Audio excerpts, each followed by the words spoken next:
আসসালামু আলাইকুম রহমতুল্লাহ। বন্ধুগণ, একজন পীর বাংলাদেশ জামাত ইসলামী সম্পর্কে কিছু গুরুতর অভিযোগ করেছেন এবং কথা বলেছেন।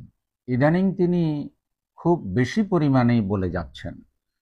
তার ভিডিও কখনো মিলিয়ন মিলিয়ন মানুষ দেখে এবং তিনি অনলাইনে অফলাইনে ব্যাপক পরিচিত।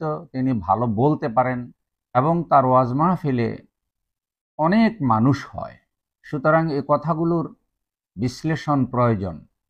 যেহেতু অনলাইনে কথাগুলো প্রচার হচ্ছে, তাই অনলাইনে বিশ্লেষণ প্রয়োজন।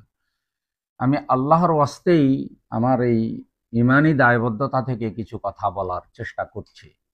তিনি অভিযোগ করেছেন যে 3 দিন সরকার ছিল না, তখন তোমরা খেলাফতের ডাক দিয়ে কেন খেলাফত ব্যবস্থা প্রতিষ্ঠিত করো নাই, প্রশ্ন করেছেন জামাত ইসলামীকে তুমি বলে। এবং এই পুরো বক্তব্যে তিনি কিভাবে তুচ্ছ-তাচ্ছিল্য করে মানুষদেরকে হেয় প্রতিপন্ন করে এবং বাংলাদেশ জামাত ইসলামের মতো একটা সংগঠনকে কিভাবে আক্রমণ করে কথা বলেছেন, আমি আপনাদেরকে একটু পরে তার ভিডিওটা শোনাবো। আপনারাই এটার মূল্যায়ন করবেন যে আসলে একজন আলেম বা একজন পীর কখনো এইভাবে কথা বলতে পারে কিনা। এটা যারা দাঁড়িয়ে আল্লাহর কাজ করেন তাদের বৈশিষ্ট্য এমন হতে পারে কিনা। এখন আমি আপনাদেরকে ওনার ভিডিওটা একটু শুনাই, দেখেন উনি কি বলেছেন। এখন যদি আসল কথা বলি তো থলের বিড়াল বেরিয়ে যাবে। 5 তারিখের পর 8 তারিখ পর্যন্ত 3 দিন তো বাংলাদেশে কোনো সরকার ছিল না। তখন তোমরা ভোটাভুটি ছাড়া বাংলাদেশ ইসলামী বিপ্লবের ডাক দিয়া খেলাফত রাষ্ট্র প্রতিষ্ঠিত কেন করো নাই? তার কারণ একটাই, জানি পশ্চিমাদের কাছে নাকে খত দিছো। খেলাফার রাজনীতিকে বিশ্বাস তোমরা করো না, ইসলামের রাষ্ট্র ব্যবস্থাকে বিশ্বাস করো না, শুধু ইসলামী রাজনীতির কথা বলে মানুষকে ধোঁকা দিচ্ছ, প্রতারণা করছো। 3 দিন সরকার ছিল না, তখন তোমরা খেলাফতের ডাক দিয়ে কেন খেলাফত প্রতিষ্ঠিত করো নাই। আচ্ছা আপনারা বলেন, ওই যে স্বৈরাচার বিরোধী যে আন্দোলন, যে রক্ত গোলাগুলি, দেশের যে অবস্থা, বিপর্যস্ত অবস্থা, যাদেরকে লক্ষ্য করে উনি জামাত শিবিরকে লক্ষ্য করে এটা বলছে, অথচ জামাত শিবির ওখানে আন্দোলন করে শত শত লোক আহত, তারপরে হাসপাতালে, এদিক দিয়ে সরকার পালিয়ে গেছে, আর উনি বলতেছে ওই সময় কেন তোমরা খেলাফতের ডাক দিয়ে খেলাফত প্রতিষ্ঠিত করে ফেললে না। আচ্ছা ওই বিপ্লবটা কি ইসলামপন্থীরা একা করেছিল? আপনাদের কাছে ওনার এই কথার মূল্যায়ন, এটা রায় ছেড়ে দিলাম যে আসলে ওই মুহূর্তে খেলাফতের ডাক দিয়ে আদৌ খেলাফত প্রতিষ্ঠিত করার অবস্থা ছিল কিনা। আর যাদেরকে লক্ষ্য করে উনি বলছে জামাত শিবিরকে লক্ষ্য করে, উনি জামাত শিবিরকে লক্ষ্য করে বলবে কেন? উনি না খেলাফত প্রতিষ্ঠার কাজ করে, তাহলে ওনার উপরে তো দায়িত্ব ছিল যে উনি সহ আরো যত পীর আছে ওনাদের তরিকার সবাইকে মিলে ওনারা খেলাফতের ডাক দিতেন। খেলাফত প্রতিষ্ঠার কাজটা তো শুধু জামাত ইসলামী একা এই ইজারাদারি নেয় নাই। তো জামাত ইসলামী একা কিন্তু এই ইজারাদারি নেয় নাই, তাহলে উনি কেন এটা করলেন না? উনি করেন নাই, উনি এসব নিয়ে হয়তো গলাবাজি করবেন এই জন্যই করেন নাই উনি। তা না হলে প্রশ্নের জবাব কি যে আপনি কেন করলেন না? আপনার তো হাজার হাজার ফলোয়ার, লক্ষ লক্ষ ফলোয়ার, আপনার তো অনেক লোকজন আছে, তখন তো আবার বলেন যে আমি রাজনীতি করি না। তাহলে এসব বলেন কেন? আপনি খেলাফত প্রতিষ্ঠার জন্য কি কর্মসূচি জাতিকে দিয়েছেন?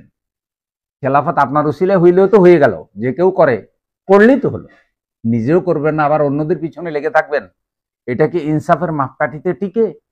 খেলাফার রাজনীতিকে বিশ্বাস করো না তোমরা। তোমরা পশ্চিমাদের কাছে নাকে খত দিয়েছ, নওয়াজুবিল্লাহ। জামাত ইসলামী, ইসলামী ছাত্র শিবির কি পশ্চিমাদের কাছে নাকে খত দিয়েছে? আচ্ছা আপনারা বলুন, এই দেশে ইসলাম প্রতিষ্ঠিত করতে হলে বহির্বিশ্বের সাথে আপনার একটা ভালো সম্পর্ক লাগবে কিনা? তো বহির্বিশ্বের রাষ্ট্রদূতরা বা পশ্চিমা রাষ্ট্রদূতরা জামাতের আমিরের সাথে দেখা করছে এবং জামাতের আমির বা জামাত ইসলামীর নেতারা তাদের সাথে দেখা করছেন। জামাত যদি ক্ষমতায় যায়, যদি বিরোধী দলে যায়, যদি সংসদ সদস্য হয়, তাহলে তারা কিভাবে ভূমিকা রাখবে বা ইসলাম এ বিষয়ে কি বলেছে, পশ্চিমা যারা রাষ্ট্র চালায় তাদেরকে কি এই বিষয়গুলো বলতে হবে না? তারা আপনার ওখানে এসে কি আপনার মুরিদ হবে তারা, যে আমাদেরকে সবক দেন, আমরা আপনার থেকে কিছু তসবিহ তালিল জিকির আজকার শিখতে চাই, আর আপনার মতো শুধু বক্তৃতা দেব, কিন্তু আমরা রাষ্ট্র পরিচালনার কোনো কাজ করব না, আমরা মঞ্চে উঠেই বলবো আমরা রাজনীতি করি না। তো এই সবক নেওয়ার জন্য ওরা আপনার কাছে যাবে? ওদের এই কাজ। তো ওরা ইসলাম প্রতিষ্ঠান আন্দোলন হিসাবে তারা জামাত ইসলামীকে জানতে আসে, বুঝতে আসে, তারা জানতে চায় নারী নীতি, আপনারা নারীদের কিভাবে আপনারা পরিচালনা করবেন, গার্মেন্টস শ্রমিকদের কিভাবে পরিচালনা করবেন, ইসলামে অর্থনীতির বিষয়ে কি বলা আছে, ইসলামে বিচার ব্যবস্থার বিষয়ে কি বলা আছে। যেহেতু আপনারা ধর্মীয় দল, এতদিন তারা এগুলি জানা বোঝার কোনো প্রয়োজন মনে করেন নাই। এখন কেন জানতে আসছেন? এখন তারা ধারণা করছেন যে যদি বাংলাদেশে ইসলামিক দল ক্ষমতায় এসে যায়, কারণ জনগণের মধ্যে ইতিমধ্যে একটা জোয়ার এসেছে। আপনি ইনসাফ ভিত্তিক কথা বলুন। এই দুটি কথা একেবারে অসার। এখানে উনি আরো যে কথাগুলি বলেছেন মোটামুটি 12টি অভিযোগ, আমি সবগুলোর কথা বললাম না। এই দুটি বিষয় আমি আপনাদের বিবেকের কাছে ছেড়ে দিলাম। এই পীর কি ঠিক কথা বলেছেন? জামাত ইসলামীকে আদৌ চিমাদের কাছে জামাত তাদের নাকে খত দিয়েছে, তাদের আদর্শকে বিক্রয় করে দিয়েছে? এটা কি এখনই বলা যায়? এটা বলতে হলে তো জামাত ক্ষমতায় গেলে 2, 4, 5 বছর গেলে না এটা হয়তো বলা যাবে। এখন আপনি কিভাবে বললেন এটা? এরপর উনি বলছেন খেলাফতে তোমরা বিশ্বাস করো না, ইসলামী রাষ্ট্র ব্যবস্থায় বিশ্বাস করো না, শুধু ইসলামী রাজনীতির কথা বলে মানুষকে ধোঁকা দিচ্ছ, প্রতারণা করছো। এই কথা কতটুকু সত্য? জামাত ইসলামী ইসলামী ছাত্র শিবির কি খেলাফত ব্যবস্থায় বিশ্বাস করে না? এবং জামাত ইসলামী ইসলামী ছাত্র শিবির কি ইসলামী রাষ্ট্র ব্যবস্থায় বিশ্বাস করে না? তারা কি মানুষকে ইসলামী রাষ্ট্রের কথা বলে ধোঁকা দিচ্ছে? যদি ধোঁকাই দিত তাহলে ইসলামের শত্রুরা তাদের নেতাদেরকে ফাঁসি দিত। যদি ধোঁকাই দিত তাহলে তাদের নেতা কর্মীরা এত মামলা খেত। একজন পীর হইয়া কিভাবে মানে এরকম অসত্য কথা এত উগ্রভাবে বলতে পারে? আমি আপনাদের বিবেকের কাছে এটা রেখে দিলাম। ভিডিওটা বড় হয়ে যাবে, তাই আজ আর বললাম না। আল্লাহ যেন এদের এই অপপ্রচার থেকে ইসলামী সংগঠনটাকে হেফাজত করেন। আপনারা সমালোচনা করবেন, আমরাও তো সমালোচনা করি, কোনো ভুল ত্রুটি হলে আমরাও পর্যালোচনা করি। আল্লাহ আপনাকে এলিম দিয়েছেন, আল্লাহ আপনাকে কথা বলার যোগ্যতা দিয়েছেন, আপনি সুন্দর বলতে পারেন। আপনি সুন্দর করে বলুন এবং যৌক্তিক কথা বলুন।